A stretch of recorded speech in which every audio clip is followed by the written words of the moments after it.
সন্ত্রাস চাঁদাবাজি মুক্ত পার্বত্য চট্টগ্রাম গঠনে বিশ্ববিদ্যালয় ভর্তি সরকারি সৌরি ৩ পার্বত্য জেলা পরিষদ পার্বত্য চট্টগ্রাম উন্নয়ন বোর্ড সহ বিয়াক ক্ষেত্রে ফারতেজি বাঙালি অলয় বৈষম্য দূর করে জনসংখ্যার অনুপাতে বন্টন গরিবের দাবি এবং ফারলয়েরে দেশি বিদেশি ষড়যন্ত্রের প্রতিবাদে রাঙ্গামাটি শহরত ব্যাপক বিক্ষোভ করছি ১,০০০ ছাত্র জনতা।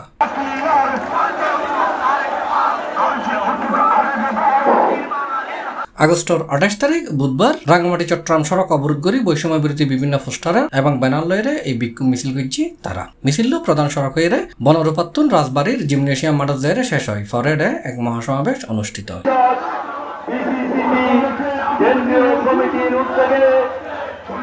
পার্বত্য চট্টগ্রাম ছাত্র পরিষদ পিসিপির কেন্দ্রীয় কমিটির উদ্যোগে আয়োজিত মহাসমাবেশত কেন্দ্রীয় সিনিয়র সভাপতি মোহাম্মদ আসিফ ইকবাল ও সাধারণ সম্পাদক মোহাম্মদ হাবিব আজমের সঞ্চালনায় প্রধান অতিথির বক্তব্য রেখে পার্বত্য নাগরিক পরিষদের কেন্দ্রীয় চেয়ারম্যান কাজী মুজিবুর রহমান, বিশেষ অতিথির বক্তব্য রেখে অ্যাডভোকেট পারভেজ তালুকদার, সাব্বির রহমান, মোহাম্মদ সুলাইমান, রাসেল মাহমুদ, শহীদুল ইসলাম, রিয়াজুল ইসলাম, সুমন আহমেদ, আবু আইব আনসারী, সভাপতি গিয়াসউদ্দিন। সমাবেশত সচেতন রাঙ্গামাটি বাসীর পক্ষে বক্তব্য রেখে মোহাম্মদ কামাল উদ্দিন, মোহাম্মদ নুরুজ্জামান ও মোহাম্মদ নাসির উদ্দিন।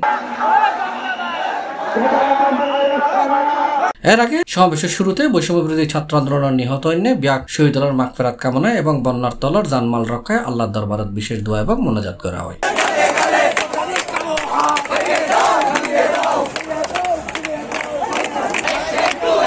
C+ চট্টগ্রাম।